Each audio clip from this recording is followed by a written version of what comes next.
اعوذ باللہ من الشیطان الرجیم بسم اللہ الرحمن الرحیم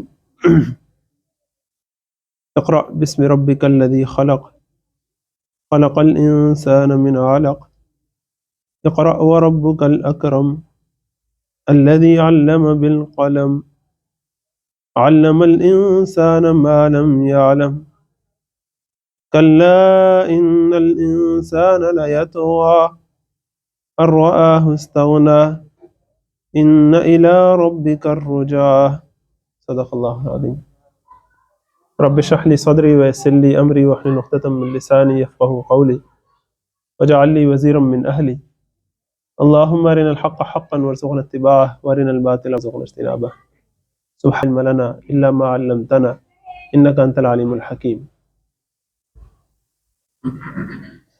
اعوذ باللہ من الشیطان الرجیم۔ اللہ کا لاکھ لاکھ شکر ہے کہ ہم آج اپنی تیسری کلاس میں موجود ہیں۔ پہلی کلاس میں ہم نے سلسلہ رسالت اور آپ صلی اللہ علیہ وسلم کا جو مقصد بعثت ہے اس پر بات کی تھی۔ دوسری کلاس میں ہم نے پہلی 40 سالہ جو حیات طیبہ ہے اس کو کور کیا تھا۔ آج ہم نے انشاءاللہ جو نبوت کے ظہور کے بعد کا جو مکی دور ہے اس کو انشاءاللہ کور کرنا ہے، اور جو بڑا اہم ہے پریکٹیکل پوائنٹ آف ویو سے آج کے دور میں آپ کے اور میرے لیے کرنے کا اصل کام ہے کیا، فی الفور کرنے کا اصل کام کیا ہے انفرادی سطح پر، اس کے لیے یہ بڑا اہم موضوع ہے۔ مکی دور کو سمجھنے کے لیے پہلی بات تو یہ سمجھ لیجئے کہ قرآن مجید کا جو مکی حصہ ہے اس کو سمجھنا بڑا ضروری ہے۔ اس کی وجہ یہ ہے کہ آپ سیرت کی کوئی بھی کتاب اٹھائیں تو اس میں مکی حصہ آپ کو کم ملے گا اور مدنی حصہ زیادہ ملے گا۔ سیرت کی کوئی بھی کتاب اٹھائیں تو مکی حصہ کم ملے گا، مدنی حصہ زیادہ ملے گا، جبکہ آپ صلی اللہ علیہ وسلم نے زیادہ وقت کہاں گزارا ہے؟ کیسا؟ سیرت کی ایک ہی کتاب ہے جس میں مکی حصہ زیادہ ہے، وہ کون سی کتاب ہے؟ وہ قرآن مجید ہے، کیونکہ قرآن مجید جو ہے وہ سیرت کی بہترین کتاب ہے۔ قرآن مجید سے بہتر کتاب سیرت کی کوئی نہیں ہو سکتی، اس بات کو ذرا سمجھ لیں۔ اور یہ صرف کوئی لفاظی نہیں ہے کہ آپ کہیں کہ ہاں جی قرآن مجید چونکہ اب افضل ہے تو اس کے بارے میں اب ایک مزید بات بھی جو کہی جا سکتی ہے، ایسی بات نہیں ہے۔ آپ ذرا خود سوچئے، سیرت النبی صلی اللہ علیہ وسلم کا مطالعہ یا آپ کے سامنے جب کوئی بیان کرے گا تو زیادہ اچھا کون بیان کرے گا؟ جس کا علم زیادہ ہو، ایسا ہی ہے؟ اب بتائیے قرآن مجید سے زیادہ علم ہو سکتا ہے؟ اچھا، وہ زیادہ اچھا بیان کرے گا جو آپ کے ذہن کو سمجھتا ہو، آپ کے لیول پر آ کر آپ سے بات کرنا جانتا ہو۔ قرآن مجید نازل کرنے والے سے زیادہ آپ کو کوئی سمجھتا ہے؟ وہ زیادہ اچھی سیرت بیان کرے گا جس کو آپ صلی اللہ علیہ وسلم سے زیادہ محبت ہو۔ کیا خیال ہے؟ قرآن نازل کرنے والے سے زیادہ کسی کو محبت ہو سکتی ہے آپ صلی اللہ علیہ وسلم سے؟ اندازہ کریں، مجھے آپ کو کسی کو۔ وہ شخص زیادہ بیان کر سکتا ہے جو اس وقت کے حالات سے زیادہ واقف ہو۔ کیا خیال ہے؟ اب بتائیے قرآن مجید نازل کرنے والی جو ہستی ہے، جو ذات ہے، جب وہ بیان کرے گی سیرت کو تو آپ اندازہ کریں کہ کیا سیرت ہوگی۔ تو قرآن مجید سے بہتر کوئی سیرت کی کتاب نہیں ہے۔ پہلی بات تو جو اپنے ذہن میں کلیئر کر لیں۔ دوسری اضافی بات کیا ہے کہ بالخصوص جو مکی قرآن ہے وہ تو مکی سیرت کو سمجھنے کے لیے بڑا ہی ضروری ہے، کیونکہ مکی جو سیرت ہے، وعلیکم السلام، جو مکی جو سیرت ہے اس کے لیے مکی جو حصہ ہے قرآن مجید کا وہ سمجھنا بڑا ضروری ہے۔ اللہ تعالیٰ ہمیں اس کو سمجھنے کی توفیق عطا فرمائے، اور رمضان میں جب ہمیں موقع ملے گا کہ ہم پورے قرآن مجید سے ایک تسلسل کے ساتھ گزریں تو ہم اس نقطہ نظر سے بھی گزریں انشاءاللہ۔ اب آتے ہیں ہم مکی جو دور ہے سیرت کا اس کی طرف۔ پچھلی دفعہ جو ہم نے حصہ کور کیا تھا وہ بھی ایک لحاظ سے مکی دور ہی تھا۔ کیا خیال ہے؟ پہلے 40 سال بھی تو مکے میں ہی گزرے تھے نا۔ اس کا مورل لیسن ہمارے سامنے کیا آیا تھا؟ اس کا مورل لیسن یہ ہمارے سامنے آیا تھا کہ پہلی 40 سالہ حیات طیبہ میں آپ صلی اللہ علیہ وسلم کی جو پوری سرگرمیاں تھیں اس کے 3 مین پلرز تھے۔ نمبر 1 انسانی ہمدردی، نمبر 2 توحید اور خدا خوفی، اور نمبر 3 حق کی جستجو۔ انسانی ہمدردی کے لیے ہم نے کیا دیکھا تھا کہ انہوں نے بیواؤں اور یتیموں کی خبر گیری اور سرپرستی فرمائی، اور جب پیسے آئے تو پھر پیسے کے ذریعے انسانی ہمدردی اور انسانی خدمت کے کام کیے، اکیلے بھی کام کیے، پھر مل جل کر وہ ایک والنٹیئرز کی آرگنائزیشن جو بن گئی تھی، یاد آیا نا، حلف الفضول، اس میں شامل ہو کر کے بھی کی تھی۔ اسی طرح توحید اور خدا خوفی کے معاملے میں ہم نے کیا دیکھا تھا کہ آپ صلی اللہ علیہ وسلم اول روز سے، اول لمحے سے موحد تھے، بڑے سے بڑا دشمن بھی آپ پر یہ الزام نہیں لگا سکا کہ آپ نے بھی تو فلاں کسی بت کو سجدہ کیا تھا۔ اور پاک بازی کی جو زندگی گزاری ہے کہ اس گئے گزرے معاشرے میں بھی آپ کو صادق اور امین کا لقب ملا ہے، ایسے ہی نہیں ہے۔ اور پھر حق کی جستجو کا کیا معاملہ ہے کہ وہ ہم شروع سے دیکھتے ہیں کہ جب آپ بکریاں چراتے ہیں اور تنہائی میں غور و فکر کا آپ کو موقع ملتا ہے، اور اس سے آگے بڑھ کر پھر جب 35 سال سے آگے کی عمر ہوتی ہے تو پھر تو وہ غور و فکر جو ہے وہ زیادہ اپیرنٹ اور سرفس پر ہوتا چلا آتا ہے، اور پھر آپ غار حرا میں جا کے غور و فکر فرماتے ہیں۔ اب وہ غور و فکر کیا تھا اس پر ہم نے دیکھا تھا کہ دیکھیں کوئی بھی انسانی زندگی جب ہوتی ہے تو اس کے دو اسپیکٹ ہوتے ہیں نا، ایک یہ کہ اس انسان کو کیا کیا حالات مل رہے ہیں، اور دوسرا یہ کہ وہ ان حالات میں وہ شخص کیا کر رہا ہے۔ تو آپ صلی اللہ علیہ وسلم پر جو حالات وارد ہوئے اس کا تو ہم نے یہ دیکھا تھا نا کہ آپ کو زندگی کے مختلف نشیب و فراز سے گزارا گیا، مختلف انتہائیں دکھائی گئیں، بالکل جسے کہتے ہیں دنیاوی لحاظ سے بالکل اکیلے ہونا، اور جسے کہتے ہیں وہ تنگ دست ہونا، اس ایکسٹریم تک بھی لے کر جایا گیا، اور پھر جو دوسری ایکسٹریم ہے اس طرف بھی لے کر گئے۔ اور یہی وہ بات تھی جو سورۃ الضحیٰ میں فرمائی گئی تھی کہ وَوَجَدَكَ عَائِلًا فَأَغْنَىٰ، اور اس طرح کی جو باقی ساری باتیں ہم نے وہاں پڑھی۔ تو یہ جو ساری کیفیت ہے اس کو ہمیں سمجھنے کی ضرورت ہے، اور آپ صلی اللہ علیہ وسلم نے زندگی کے مختلف نشیب و فراز بھی دیکھے، اور مکانی اعتبار سے بھی عرب کے مختلف مقامات آپ نے پھرے، اور دنیا کے مختلف علاقوں سے آئے ہوئے لوگوں سے آپ کی ملاقاتیں رہیں، اور دنیا کے مختلف طرز زندگی آپ کے سامنے تھے، اور اس سب کے باوجود آپ کا جو رویہ تھا پورا وہ ہم نے دیکھا۔ اب ہم چلتے ہیں کہ آپ صلی اللہ علیہ وسلم وہ جو غور و فکر کر رہے تھے غار حرا میں، اور وہ جو ایک جستجو تھی جو آپ کو غار حرا لے کر گئی تھی، وہاں سے واپسی جب ہوئی ہے تو کیا نتیجہ نکلا۔ غار حرا میں غور و فکر کیا تھا، یہ بڑا ایک اہم کوشچن ہے، محدثین نے اس پر تفصیلی بحث کی ہے، اور نتیجہ جو نکلا ہے وہ کیا ہے کہ التفکر والاعتبار، وہاں غور و فکر اور کوریلیشن تھا۔ اب غور و فکر کس چیز پر تھا؟ اب غور و فکر اس چیز پر تھا کہ خود تو میں نے انسانی ہمدردی اور خدا خوفی کے تحت زندگی گزاری، لیکن میرا معاشرہ جو ہے یہ جس طرز زندگی پر زندگی گزار رہا ہے یہ حق نہیں ہے، یہ عدل نہیں ہے، یہ ظلم ہے، یہ صحیح نہیں ہے۔ نہ اس سے مخلوق خوش ہے اور نہ یہ خالق کو خوش کرنے والا لگتا ہے، اس کے نتائج اچھے نہیں نکل رہے ہیں۔ یہ بندوں پر بھی ظلم کرتا ہے، اور شرک تو ظلم عظیم ہے۔ اب وہ غور و فکر تھا کہ یہ کیسے صحیح ہو سکتے ہیں، انسان کے اندر کا ضمیر کیوں مر گیا ہے، اسے کیوں نہیں خیال آتا ظلم کرتے ہوئے، ظلم ہوتے دیکھتے ہوئے، اور اس کا شعور کہاں مر گیا ہے کہ وہ اپنے ہاتھوں سے تراشے ہوئے بتوں کو پوجتا ہے اپنی نفس پرستی میں، اور شرک کرتا ہے، اور ایک اللہ کو نہیں پوجتا۔ اس کا شعور کیوں نہیں زندہ؟ یہ وہ کیوں تھا، یہ بہت بڑا وعدہ تھا جو آپ صلی اللہ علیہ وسلم کو غار حرا لے گیا۔ اس سے میں نے آپ کو پچھلی دفعہ ہلکا سا اشارہ کیا تھا کہ آپ کے دادا عبد المطلب بھی غور و فکر کیا کرتے تھے، یاد؟ تو پہلے تو ایک بات ذرا صحیح طرح سمجھ لیجئے اور اپنے اندر ذرا بٹھا لیجئے کہ مکے میں لوگ اللہ تعالیٰ کو بھی جانتے تھے، اور کچھ مکے میں ایسے لوگ بھی تھے جو صرف اور صرف اللہ تعالیٰ ہی کی عبادت کرتے تھے، توحید کے ساتھ اللہ تعالیٰ کو مانتے تھے۔ ایسے بھی اکا دکا نام ہمیں ملتے ہیں، بالخصوص حضرت عمر رضی اللہ عنہ کے ایک رشتہ دار حضرت زید، جو آپ صلی اللہ علیہ وسلم سے پہلے ہی اس دنیا سے چلے گئے۔ پہلے سے مراد ہے نبوت کے ظہور سے پہلے۔ تو نبوت کے ظہور سے پہلے کچھ وہاں ایسے افراد تھے جو موحدین تھے، ان میں حضرت زید تھے، ورقہ بن نوفل تھے، آپ صلی اللہ علیہ وسلم ہی کی ایک پھوپھی حضرت امیمہ تھی، آپ صلی اللہ علیہ وسلم کی ایک پھوپھی تو حضرت صفیہ تھی نا، ان کی شان تو صدیقیت والی شان ہے جو آپ صلی اللہ علیہ وسلم پر جلدی ایمان لانے والی ہیں، لیکن ایک حضرت امیمہ بھی تھی۔ تو اس طرح کچھ لوگ تھے جو پہلے توحید پر قائم تھے، اور وہ اپنے جو معاشرے کے لوگ تھے ان کو کہتے تھے کہ تم لوگ شرک میں پڑے ہوئے ہو، یہ بات طریقہ ٹھیک نہیں ہے، اور ان کی طرف سے ظلم و ستم بھی بعض اوقات برداشت کرنا پڑتا تھا انہیں۔ لیکن وہ سارے جو لوگ تھے وہ کرتے کرتے اپنے غور و فکر سے مختلف نتیجوں پر چلے گئے تھے۔ کوئی جو ہے وہ غور و فکر کرتا عیسائی ہو گیا، جیسا ورقہ بن نوفل عیسائی ہو گئے، کوئی اور کچھ ہو گئے، کوئی اور کچھ ہو گئے، کوئی فوت ہو گئے، کوئی شام چلے گئے۔ حضرت زید اکیلے بچ گئے تھے، اور حضرت زید جو ہے وہ کعبے کی غلاف پکڑ پکڑ کے پکارا کرتے تھے اللہ میں تیری عبادت کرنا چاہتا ہوں، صرف توحید کے ساتھ عبادت کرنا چاہتا ہوں، لیکن مجھے پتہ نہیں ہے کہ میں کیسے کروں. اور جب کسی سے پوچھتے تھے اہل کتاب سے، وہ کہتے تھے وہ آخری نبی کے آنے کا ٹائم ہو گیا، وہ آخری نبی کے آنے کا ٹائم ہو گیا، ابھی آیا نہیں، اس کا آنے کا ٹائم ہو گیا. وہاں ایک انتظار کسی ایک کیفیت تھی، یہ پورا ماحول تھا. اور آپ صلی اللہ علیہ وسلم جب غور و فکر فرما رہے ہیں غار حرا میں کہ انسان جو ہے وہ درست رویے پر کیوں نہیں آتا، تو اللہ تعالیٰ نے آپ کو ایک نسخہ کیمیا دیا.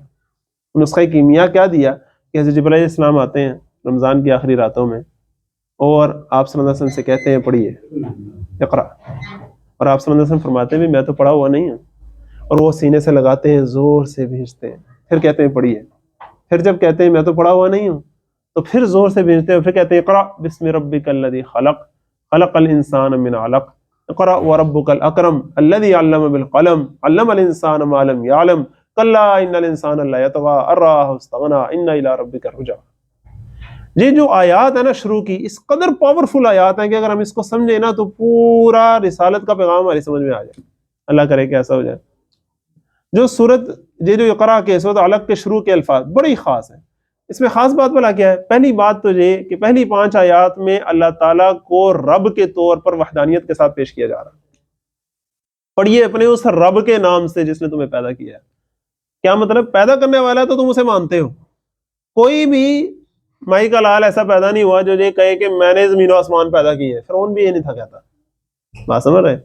پیدا کرنے کا، خالق ہونے کا دعویٰ کبھی کسی نے نہیں کیا.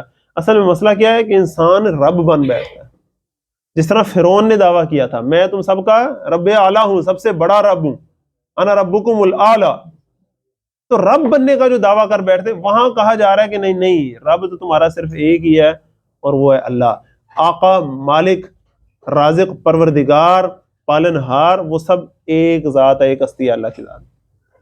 پہلا کنسپٹ ہے جس کو ہم توحید کے نام سے جانتے ہیں. یہ جو توحید کا مطلب ہے بڑا خاص ہے. لا الہ الا اللہ، یہ وہ کلمہ ہے کہ جس کو جب کوئی پڑھتا ہے تو اسلام میں داخل ہو جاتا ہے. اور تب لا الہ الا اللہ پڑھنے کا اور ہی مفہوم تھا، اور آج جو ہے وہ ہمارے لیے بڑی سادہ سی چیز ہو گئی. لیکن اگر ہم اس کو صحیح طرح سمجھیں تو انسان کام اٹھے. جس طرح اقبال نے کہا نا کہ میں جب لا الہ کہتا ہوں تو میں کام اٹھتا ہوں، کیونکہ دانم مشکلات لا الہ رہا. مجھے پتہ ہے کہ لا الہ کی مشکلات کیا ہیں، اس کے نتائج کیا ہیں، اس کے اثرات کیا ہیں، اس کے تقاضے کیا ہیں. تو لا الہ الا اللہ کا مطلب کیا ہوتا ہے؟ مختصراً اگر میں آپ کے سامنے رکھوں صرف 1-2 منٹ میں، الہ معبود کو کہتے ہیں جس کی عبادت کی جائے، اور عبادت کہتے ہیں محبت کے ساتھ غلامی کو. کیا مطلب ہے؟ کہ لا الہ الا اللہ کا مطلب ہے تم کسی اور کے غلام نہیں ہو، صرف اللہ کے. تم کسی اور کے ساتھ محبت کا وہ رشتہ اور وہ درجہ قائم نہیں کر سکتے جو اللہ تعالیٰ کے لیے ہے. تو محبت اور اطاعت، محبت اور بندگی، غلامی، وہ صرف اللہ کے لیے اور کسی کے لیے نہیں ہے. پہلی بات. دوسرا، اس کے جو اثرات ہیں مختصر سے ذرا وہ سمجھیے. الہ کے انفرادی زندگی پر بڑے گہرے 3 اثرات پڑتے ہیں. الہ ایسی ہستی کو کہتے ہیں جس سے انسان ٹوٹ کر محبت کرے، ٹوٹ کر چاہے، جسے والہانہ محبت کرے. سیکنڈلی، الہ ایسی ہستی کو کہتے ہیں جس کا روب اور دبدبہ، اس کی قدرت اور اس کی، جسے کہتے ہیں نا اللہ تعالیٰ کی حکمرانی کا اور اللہ تعالیٰ کی قدرتوں کا ایسا اس کے اوپر روب طاری ہو کہ انسان کے اندر ایک خوف کی، خشیت کی کیفیت طاری ہو جائے. اور تیسری جو اس کی ڈائمنشن ہے وہ یہ ہے کہ الہ ایسی ہستی کو کہتے ہیں جس کا انسان پوری طرح محتاج ہو، اس پر ڈیپینڈنٹ ہو، اس پر انحصار کرتا ہو. اب یہ جو ساری انسان کے اندر کیفیات ہے، محبت کی، خوف کی اور توکل کی، یہ 3 چیزیں ہیں. محبت کی، خوف کی اور توکل کی. یہ تینوں چیزیں صرف اور صرف اللہ کے لیے. لا محبوب الا اللہ، لا مطلوب الا اللہ، لا مقصود الا اللہ. اور کسی کا خوف ایسا نہ ہو جیسا اللہ کا خوف اور روب اور دبدبہ انسان کے سامنے ہو، اور کسی اور پر توکل اور بھروسہ ایسا نہ ہو. اب یہ لا الہ الا اللہ بڑے خاص معنی رکھتا ہے انفرادی زندگی پر انسان کی. اور اگر آپ اس کی اجتماعی زندگی پر اثرات دیکھیں تو وہ بھی بڑے خاص ہیں. اجتماعی زندگی پر اس کے 3 بڑے گہرے اثرات ہیں: معاشرتی، معاشی، سیاسی. یہ 3 گوشے تھے نا اجتماعی زندگی کے. ان تینوں گوشوں میں لا الہ الا اللہ کے اثرات ہیں. معاشرتی زندگی میں کیا ہے کہ خالق اللہ ہے اور تم سارے مخلوق ہو. اس کی نظر میں تم سب برابر ہو، کوئی کالا نہیں، کوئی گورا نہیں، کوئی عربی نہیں، کوئی اجمی نہیں، کوئی مرد نہیں، کوئی عورت نہیں، کوئی امیر نہیں، کوئی غریب نہیں. پیدائشی طور پر تمام انسان برابر ہیں. باقی جتنی بھی اونچ نیچ ہے وہ انتظامی ہے معاشرے کو چلانے کے لیے. ظاہری بات ہے معاشرے میں کوئی بوس ہے، کوئی ورکر ہے، کوئی ملازم ہے، کوئی افسر ہے، کوئی مرد ہے، کوئی عورت ہے، گھر کا ایک سسٹم ہے، ہر جگہ کا اپنا اپنا ایک معاملہ ہے، لیکن اللہ کی نظر میں تم سب برابر ہو۔ اس کا مطلب کیا ہوا؟ اب اللہ کی نظر میں برابر ہو تو پھر اللہ کی قانون کی نظر میں بھی تم سب برابر ہو۔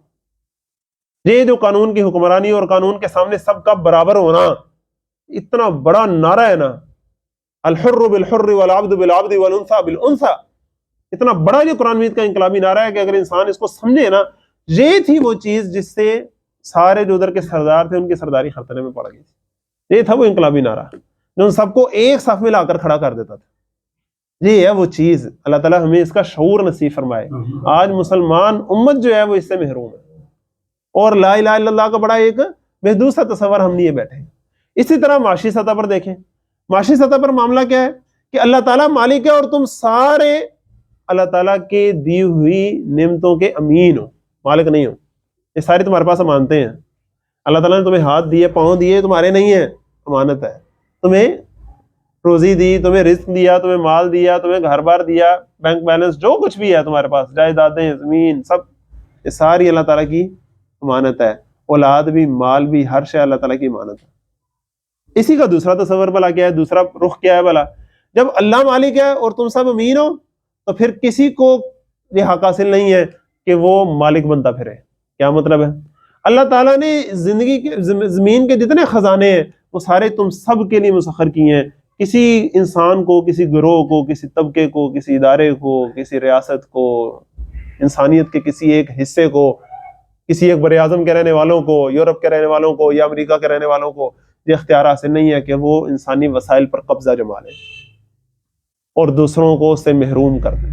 نہیں، تم سب اللہ تعالیٰ کی نظر میں برابر ہو نا، اللہ کا دیا ہوا ہے سب، تو کوئی کسی پر ظلمن اس سے چھین نہیں سکتا، سب کے یکساں مفادات میں چیز استعمال ہوگی۔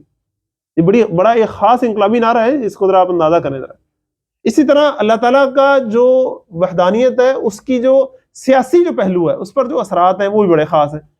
کہ سیاسی سطح پر کیا ہے کہ ان الحکم الا للہ، حکم کا اختیار صرف اللہ کو ہے۔ تم سارے اللہ تعالیٰ کے محکوم ہو، اللہ کا حکم چلے گا اور تم سب اس کا حکم مانو گے، اور اللہ تعالیٰ کے خلیفہ کے طور پر تم زندگی گزارو گے۔ اللہ تعالیٰ کے دیے ہوئے اختیار کے مطابق، اس کے دیے ہوئے اختیار کے اندر اندر اس کو استعمال کرو گے، اور اس کے اندر اندر بھی آپس کے مشورے سے، اپنا بڑا بنا کر، اپنی آزاد مرضی سے۔ کسی انسان کو یہ حق حاصل نہیں ہے وہ دوسرے انسان کو غلام بنا لے، کسی طبقے کو یہ حق حاصل نہیں ہے وہ دوسرے طبقے کو غلام بنا لے، محکوم بنا لے، کسی ملک کو یہ حق حاصل نہیں ہے وہ دوسرے ملک والوں کو محکوم اور غلام بنا لے، اور نہ کسی پوری انسانیت کے ایک گروہ کو دوسرے گروہ پر یہ حق حاصل ہے۔ تمام اللہ تعالیٰ کی نظر میں آزاد پیدا کیے ہیں۔ اب ذرا وہ خلافت راشدہ میں عمر کا وہ قول یاد کریں کہ ماؤں نے تو بچوں کو، اپنے بیٹوں کو، اپنے بچوں کو آزاد جنا تھا، تم نے کب سے انہیں غلام بنا لیا۔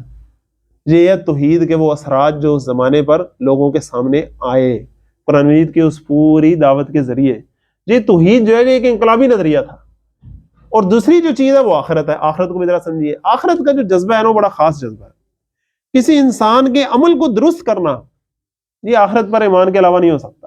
ذرا آپ اندازہ کریں یہ الفاظ کیسے ہیں، کلا ان الانسان لیطغی ان رآہ استغنی ان الی ربک الرجعی۔ نہیں، انسان سرکشی پر آمادہ ہو ہی جاتا ہے جب انسان دیکھتا ہے کہ اسے کوئی پوچھنے والا نہیں، ان رآہ استغنی، جب وہ دیکھتا ہے کہ اس نے جھوٹ بولا، اس کی زبان پہ کوئی چھالا نہیں پڑا، اس نے کسی کو دھوکہ دے دیا، کسی پر جھوٹا الزام لگا دیا، ساروں نے اس کے الزام کو سچ بھی سمجھ لیا اور اسے کسی نے پوچھا ہی نہیں، اس نے کسی کا مال ظلمن لے کے کھا لیا، پیٹ میں مڑوڑے نہیں تھا، وہ مسئلہ ہی نہیں ہوا۔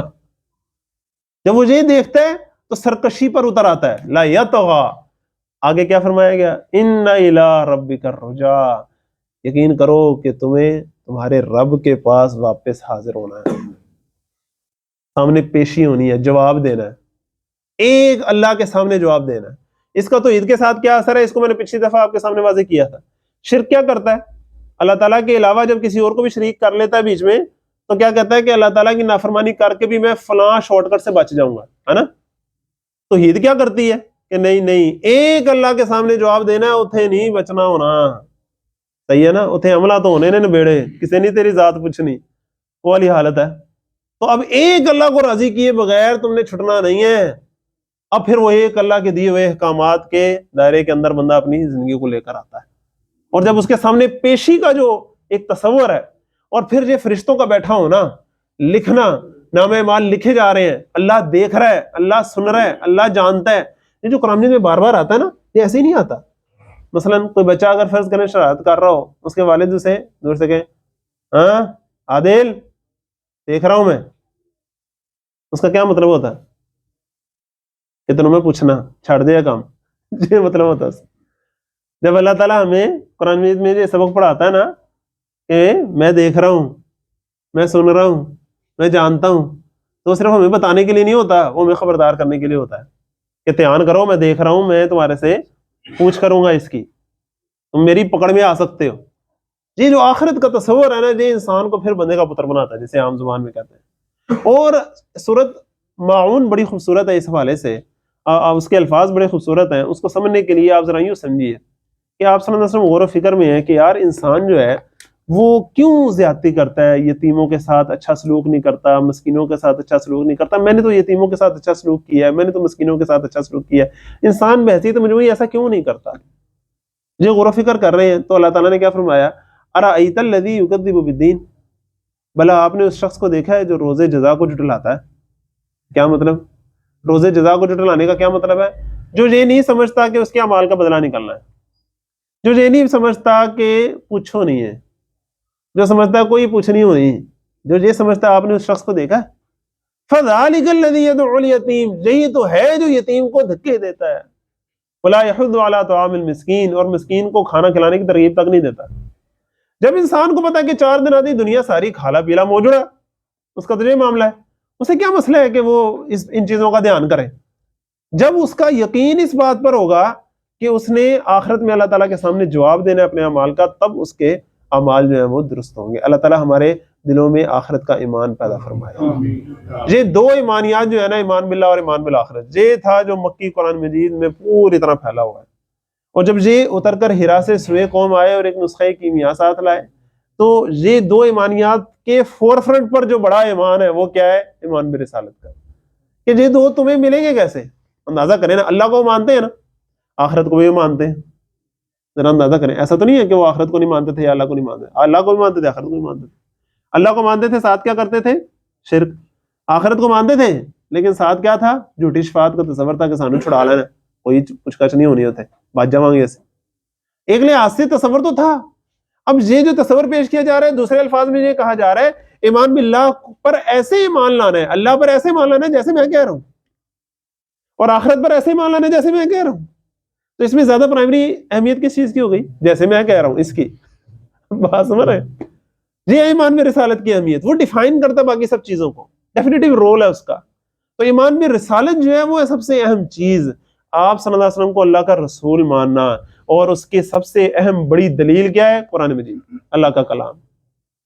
یہ ہے مکی پورا قرآن جس میں قرآن مجید کی عظمت آ رہی ہے, آپ صلی اللہ علیہ وسلم کی رسالت کے لیے گواہیاں آ رہی ہیں, آخرت کے ایمان کے بارے میں گواہیاں آ رہی ہیں, اور ایمان باللہ کی گواہیاں آ رہی ہیں. یہ جب آپ صلی اللہ علیہ وسلم نے پیش کیا نا ان کے سامنے, تو پورے مکے میں جو 13 سال گزرے ہیں دعوت کے, وہ گزرے. اب پورے جو مکی دور ہے اس کو ذرا اپنے ذہن میں تقسیم کر لیں پلیز. پہلے 3 سال, پھر 3 سال, پھر 3 سال, کتنے ہو گئے؟ پھر 10واں سال خاص ہے, اس کے بعد پھر 3 سال, تو ٹوٹل کتنے ہو گئے؟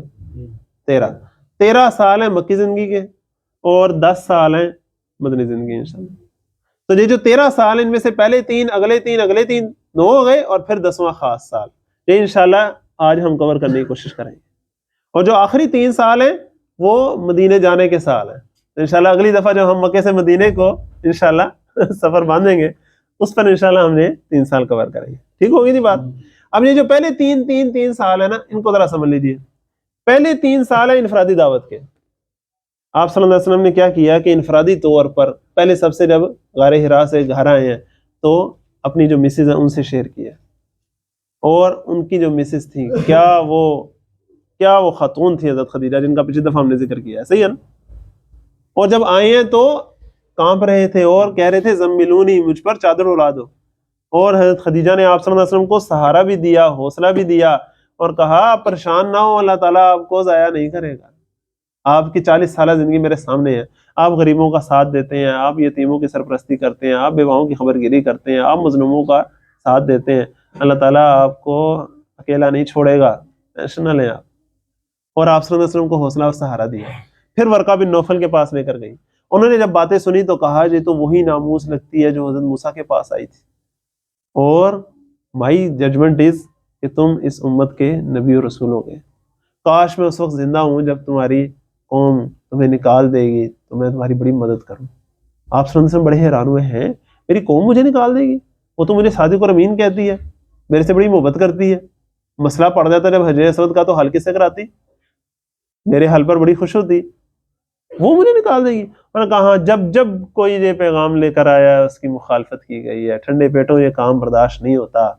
ظالم کبھی برداشت نہیں کرتے کہ عدل و انصاف کی آواز اٹھ جائے. حق دبانے والے کبھی یہ پسند نہیں کرتے کہ حق کی آواز اٹھ جائے. اب آپ صلی اللہ علیہ وسلم جب گھر آ گئے اور غور و فکر کر رہے ہیں، اور پھر ایک دو دفعہ ایسا ہوا کہ حضرت جبرائیل علیہ السلام کے آنے میں تھوڑی تاخیر ہوئی. پہلی دفعہ جب تاخیر ہوئی تو آپ صلی اللہ علیہ وسلم کے اندر بڑی بے چینی پیدا ہوئی، اور خود سے اندر ہی اندر سوچنے لگے کہ کہیں اللہ مجھ سے ناراض تو نہیں ہو گیا. اور اسی پریشانی کے عالم میں، اسی بے چینی کے عالم میں آپ پہاڑ کی طرف کبھی جاتے، کبھی تنہائی میں جاتے، غار حرا جاتے. تب حضرت جبرائیل علیہ السلام ایک دفعہ پھر آئے اور فرمایا یا ایھا المدثر قم فانذر وربک فکبر. اب جب یہ آیات نازل ہوئی تو اب یہ رسالت کے مشن کا آغاز ہو گیا. ایک مشن دے کر آپ صلی اللہ علیہ وسلم کو اپنی قوم کی طرف بھیج دیا گیا کہ اے چادر میں، اے کمبل میں لپٹنے والے صلی اللہ علیہ وسلم، کھڑے ہو جائیے. تو پہلا کام کیا ہے؟ کھڑے ہو جائیے، کمر باندھیے، ڈٹ جائیے. اپنے زندگی کو اب آپ نے ایک مشنری زندگی گزارنی ہے. اب آپ کی زندگی کا ایک مشن ہے، ایک مقصد ہے، آپ نے اس گول کو اچیو کرنا ہے. یہ اب آپ کا کام. اب ایسے سادی زندگی نہیں ہے. اللہ تعالیٰ پہلے سب سے تو آپ کو اور مجھے اس کیفیت میں لے کر آئے. دیکھیں اس بات کو ذرا سمجھیں تفصیل سے. پہلی ریکوائرمنٹ آپ سے میرے کیا ہے بھلا؟ کہ وہ جو غور و فکر غار حرا میں آپ صلی اللہ علیہ وسلم نے فرمایا نا، ہم بھی کبھی اپنی زندگی میں غور و فکر کی کیفیت میں جائیں. جو بندہ ہم میں سے غور و فکر کی کسی کیفیت سے نہیں گزرتا، سمجھیں کہ وہ کوئی سیریس کام نہیں کر سکتا زندگی میں. کسی کام میں کسی کا ساتھ تو دے سکتا ہے، اچھی بات ہے، لیکن از خود اس کی زندگی کا ایک مشن بن جائے، اس کا کوئی ساتھ دے نہ دے، وہ کھڑا رہے، ڈٹا رہے، اس کے لیے اسے اس کیفیت سے گزرنا پڑتا ہے. اللہ تعالیٰ پہلے تو ہمیں اس کیفیت سے گزرنے کی توفیق عطا فرمائے کہ ہم خود اپنے اندر جھانکیں، اپنے من میں ڈوب کر پا جائیں ہم سراغ زندگی. وہ بات ہے، اپنے من میں ڈوب کر پا جا سراغ زندگی. تو اگر میرا نہیں بنتا نہ بن، اپنا تو بن. وہ بات ہے. تو انسان پہلے خود غور و فکر کرے اپنے اندر اس کائنات پر کہ یہ کیا ہو رہا ہے، کیا ایسے ہی ہونا چاہیے، کیا ٹھیک چل رہا ہے سب، مجھے ایسے ہی کرنا چاہیے، میرا کوئی رول نہیں ہے، میری کوئی ذمہ داری نہیں ہے، مجھ سے کوئی پوچھ گچھ نہیں ہونی. پہلے تو یہ فیصلہ کرے نا پہلے. اور پھر دوسرا سٹیپ کیا ہے؟ قم، پھر کھڑا ہو جائے، ڈٹ جائے کہ اب میری زندگی کا ایک مشن ہے. پھر اگلا کام کیا ہے؟ فانذر، اصحاب آپ خبردار کیجیے اپنی قوم کو. یہ ہے اہم بات. اور پورے مکے کے دور میں کیا چل رہا ہے؟ یہ خبردار کیا جا رہا ہے، انذار کیا جا رہا ہے، لوگوں کو ڈرایا جا رہا ہے. ڈرانے کا مفہوم بھی ذرا سمجھ لیں. ایک ڈرانے کا مفہوم تو عام ہوتا ہے نا ہماری اردو زبان میں. ایک ڈرانے کا مفہوم کیا ہوتا ہے جسے ہم انگلش میں کہتے ہیں وارن کرنا، خبردار کرنا. کسی کو کسی خطرے کے آنے سے پہلے، اس کو اس میں ملوث ہونے سے پہلے بچا لینا. تو اس کا دوسرا مفہوم کیا ہوا؟ بچا لینا، عام زبان میں اگر میں کہوں تو. فانذر کیا ہے؟ خبردار کر کے بچانے کی کوشش کیجئے. اب اس حدیث کو ذرا پڑھیے کہ تمہاری اور میری مثال ایسے ہے کہ تم ایک آگ کے گڑھے میں کودنے والے اور میں پیچھے سے پکڑ پکڑ کے تمہیں کھینچ رہا ہوں، تمہیں بچا رہا ہوں. یہ ہے کیفیت رسولوں کے مشن کی، رسولوں کے کام کی. اللہ تعالیٰ ہمیں یہ نصیب فرمائے. اور پھر اس کا مقصد کیا ہے؟ رب کا فکبر، اپنے رب کو بڑا کیجئے. یہ جو لفظ رب کا فکبر ہے نا، یہ زندگی کا اصل مشن ہے. رب کو بڑا کیجئے، بڑائی بیان بھی کیجئے، دلوں پر قائم بھی کیجئے، اور جسے کہتے ہیں اسے علی وجہ البصیرہ، پورے نظام زندگی پر بھی غالب کر کے دکھائیے. اور یہ لفظ کبر بڑا خوبصورت ہے. اس کا مطلب ہوتا ہے بڑا کرتے چلے جائیے، سٹیپ وائز طریقے سے، آگے سے آگے. اللہ تعالیٰ کی بڑائی کو ایک انسان سے زیادہ انسانوں، زیادہ انسانوں سے معاشرہ، معاشرے سے ریاست، ریاست سے پوری انسانیت، اس پر قائم کر دیجیے. یہ ایک مشن ہے پورا تسلسل کے ساتھ. اب یہ پوری مکی زندگی کا ایک مشن تھا. تو آپ صلی اللہ علیہ وسلم نے جو یہ کام شروع کیا جب دعوت کا، تو وہ جو قریبی ترین افراد تھے نا، وہ آپ صلی اللہ علیہ وسلم کے ایمان لے آئے. ان میں کون سے لوگ تھے جو میں نے پچھلی دفعہ آپ کو بتایا تھا نا کہ آپ صلی اللہ علیہ وسلم کی جو پہلی 40 سالہ زندگی کے 3 پلرز تھے نا، انسانی ہمدردی، خدا خوفی اور حق کی جستجو. ایسی ہی کیفیات رکھنے والے، اسی کے پرتو، بالکل ایس سچ تو نہیں ہو سکتی تھی لیکن اسی کے ذل کہہ لیجیے پر تو ریفلیکشن جن لوگوں میں نظر آتی تھی وہ لوگ آپ صلی اللہ علیہ وسلم پر ایمان لانے لگے.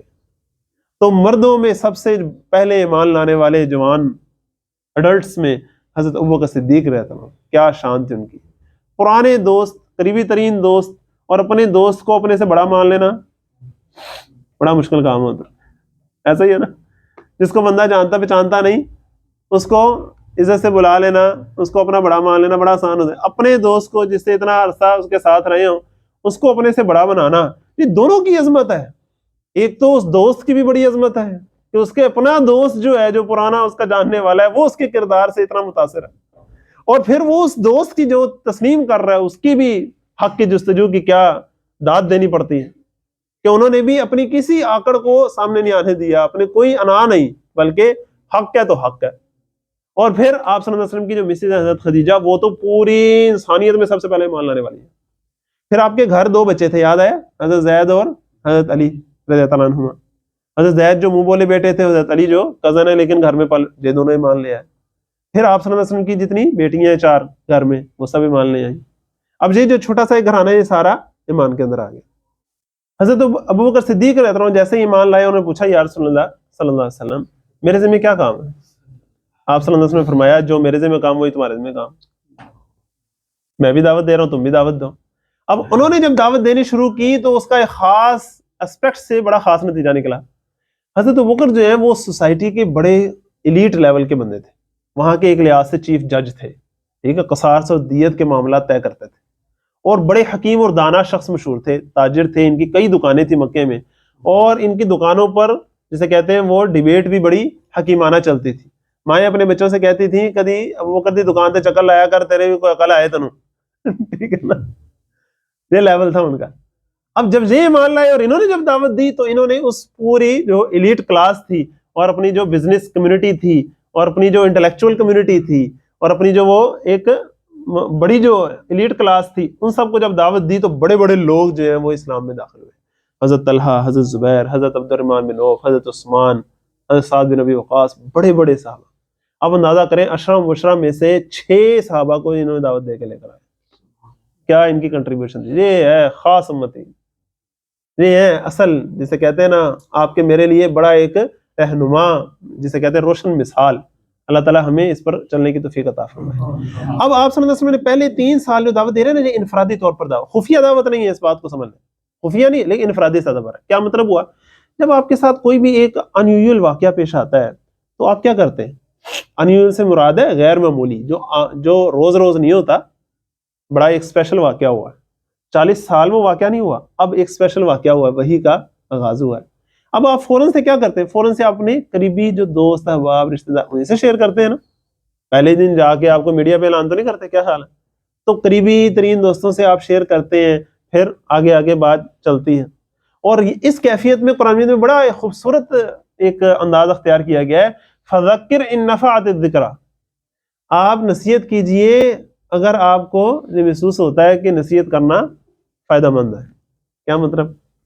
آپ دیکھیں جب کوئی بندہ کسی نئی جگہ پر ہو نا، جہاں فرض کریں ہم میں سے کوئی پڑھنے کے لیے یا بزنس کے لیے یا جاب کے لیے باہر کے ملک چلا جاتا، وہاں فرض کریں وہ اکیلا ہی پوری بستی میں مسلمان ہے، اس کا دل کر پڑتا ہے کہ یار اللہ تعالیٰ نے مجھے ایسے ماحول میں اگر بھیج ہی دیا تو کیوں نہ میں آج کوئی کم کر کے دیکھا.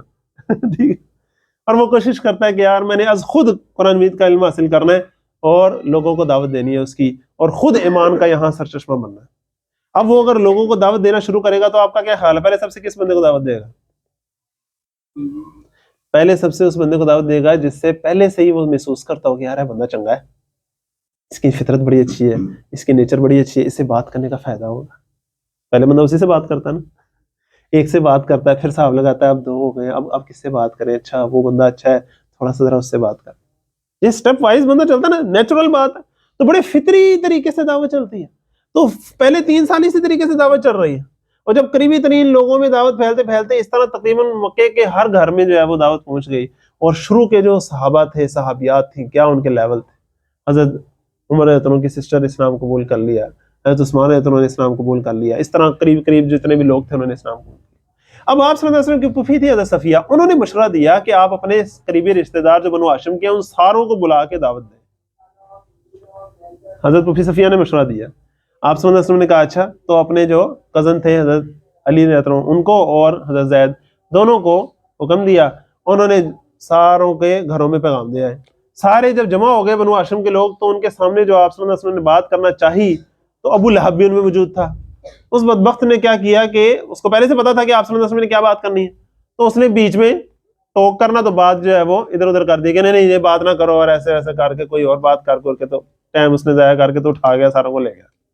آپ صلی اللہ علیہ وسلم خاموش رہے. کچھ دن گزرے, پھر حضرت علی سے کہا کہ پھر سب کو دعوت دے کر آؤ. پھر ساروں کو دعوت دے کر آئے. پھر جب سارے آئے دوبارہ کھانا کھایا تو 2 دفعہ کھانا کھانے کے بعد انہوں نے محسوس کیا کہ ان تک بات سن لینی چاہیے. تب آپ صلی اللہ علیہ وسلم نے جو درد بھری بات کہی نا, دیکھو اندازہ کریں 40 سال صادق اور امین کا لقب ہے اور 3 سالہ پلس 43 کے قریب ایئرز ایج ہو گئی ہے, اور کیا فرما رہے ہیں دیکھو بفرض محال میں جھوٹ بولتا تو تم سے نہ بولتا, تم تو میرے اپنے ہو. کوئی رہنما اپنے گھر والوں سے جھوٹ نہیں بولتا, کوئی اپنی قوم کے لوگوں کو دھوکہ نہیں دیتا. تو میں تم سے سچ بات بتا رہا ہوں, اور وہ سچ بات کیا ہے, جس طرح تم سو جاتے ہو اس طرح تم نے مر جانا ہے, جس طرح تم صبح اٹھتے ہو اس طرح تم نے پھر زندہ کر کے اٹھائے جانا ہے, اور تمہیں تمہارے اعمال کا جواب اور بدلہ ملنا ہے, نیکیوں کا نیک بدلہ, برائیوں کا برا بدلہ, اور پھر یہ ہمیشہ کی جنت ہوگی یا ہمیشہ کی جہنم ہوگی. اب جب یہ بات کی تو ابو لہب جو ہے اس نے بڑا نیگیٹو ریسپانس دیا, لیکن ابو طالب جو تھے انہوں نے بڑا پوزیٹیو ریسپانس دیا اس اعتبار سے کہ بھتیجے تم نے جو بات کہی ہے تم ڈنکے کی چوٹ کہو, تمہیں میرے جیتے جی کوئی ہاتھ نہیں لگا سکتا. ابو لہب نے چونکہ بڑی نیگیٹو باتیں کی تھی کہ جی پورے مکے والے اور عرب والے تمہارے خلاف ہو جائیں گے, اس سے پہلے تم خود روک لو ان کو. تو ابو طالب جو تھے انہوں نے پوزیٹیو ریسپانس دیا اور کہا کہ نہیں میرے جیتے جی کوئی تم تک نہیں پہنچ سکے گا, تم ڈٹ کے کام کرو.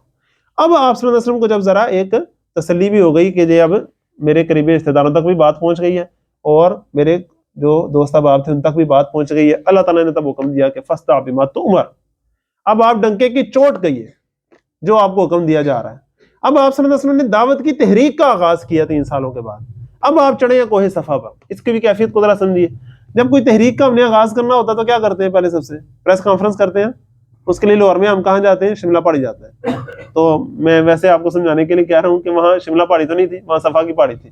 وہاں سارے لوگ چڑھ کے نا پریس کانفرنس کرنے کا ایک انداز اختیار کرتے تھے کہ وہاں کوئی بندہ جس نے کوئی خاص بات بتانی ہے وہ اوپر چڑھ کے نا تو اپنے کپڑے بھی اتار لیتا تھا اور لوگوں کو آواز لگاتا تھا, واہ صباحہ ہائے وہ صبح جو آنے والی ہے, بڑی کوئی تباہی آنے والی ہے, میری گال سن لو دھیان. اب لوگ دور سے جس تک آواز پہنچتی تھی یا نظر آتا تھا کسی کو آڈیو ویژولی کہ یار بندے نے اپنے کپڑے لاتے تو فٹافٹ یا خود جاتے تھے یا کسی بندے کو بھیجتے تھے کہ جاؤ بات سن کر آؤ کیا کہہ رہے ہوں. جی وہاں کا ایک نارمل طریقہ تھا. اب آپ صلی اللہ علیہ وسلم نے کیا کیا کہ اس طریقے کا جو جائز پہلو تھا, معروف پہلو تھا, اسے اختیار کر لیا, اور جو منکر پہلو تھا اسے چھوڑ دیا. کپڑے اتارنا تو شرم و حیا کے خلاف بات ہے, تو ایسا تو بالکل نہیں ہونا تھا. لیکن آپ صلی اللہ علیہ وسلم چڑھے کوئی صفا پر اور چڑھ کر آواز اسی طرح لگائی, واہ صباحہ. اندازہ کریں آپ, جب سارے لوگ اکٹھے ہو گئے تب ان سے پوچھا کہ ذرا مجھے بتاؤ اگر میں تمہیں کہوں کہ اس پہاڑی کے پیچھے ایک فوج تیار ہے, لشکر تیار ہے, تم پر حملہ کرنے کے لیے مان لو گے؟ انہوں نے کہا ہاں مان لیں گے, کیونکہ 40 سال ہم نے آپ پر صرف اور صرف سچ کا ہی تجربہ کیا ہے. تب آپ صلی اللہ علیہ وسلم نے فرمایا دیکھو میں تمہیں ایک عذاب سے خبردار کرنے والا ہوں, ایک بڑے ہولناک دن سے خبردار کرنے والا ہوں, اور اس کے آنے سے پہلے خبردار کرنے والا ہوں. پھر آپ نے مختلف قبیلوں کے نام لے کر انہیں خبردار کیا, فلاں بنو فلاں بنو فلاں, اپنے آپ کو جہنم کی آگ سے بچا لو. پھر اپنے رشتہ داروں کے نام لیے, اپنی پھوپھی صفیہ کا, اپنی بیٹی فاطمہ کا, کہ دیکھو اپنے آپ کو جہنم کی آگ سے بچا لو, میں تم سب کو جہنم کی آگ سے خبردار کرنے آیا ہوں. جب یہ بات کہی تو ابو لہب جو بدبخت وہاں موجود تھا اس نے نعوذ باللہ ایک پتھر بھی اٹھایا, مخالفت مارنے کی کوشش بھی کی, لیکن اللہ تعالیٰ نے حفاظت فرمائی.